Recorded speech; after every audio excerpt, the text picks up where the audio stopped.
সামনে লোকসভা নির্বাচন, আর সেই নির্বাচন উপলক্ষে ব্যস্ত প্রার্থীরা তাদের প্রচার নিয়ে। আর এবার দেবের মুখে শোনা গেল জয় শ্রীরাম স্লোগান, তাও একেবারে নির্বাচনের একেবারে প্রাক্কালে।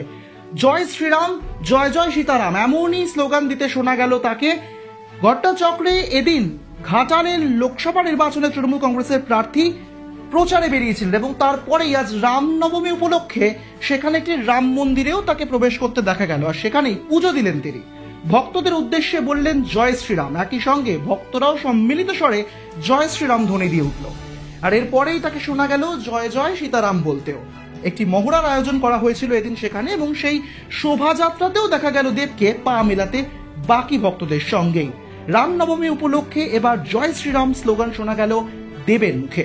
কি বলেছেন দেব, শুনবো। এই শান্তিতে যেন সারা জীবন আমরা বজায় রাখি, ধরে রাখি এবং সমস্ত ধর্মের মানুষকে যেন আমরা আগলে রাখি। যারা উপস্থিত আছেন সমস্ত ভক্তদের তাদের কাছে প্রার্থনা করবো, আপনারা যা যা স্বপ্ন দেখেছেন, যা যা নিজের মনের মধ্যে আছেন, সবকটা ভালো ইচ্ছে যেন ঠাকুর আপনাদের পূরণ করে এবং আমরা সবাই যেন ভালো থাকি। অসংখ্য ধন্যবাদ। আরেকবার জয় শ্রীরাম।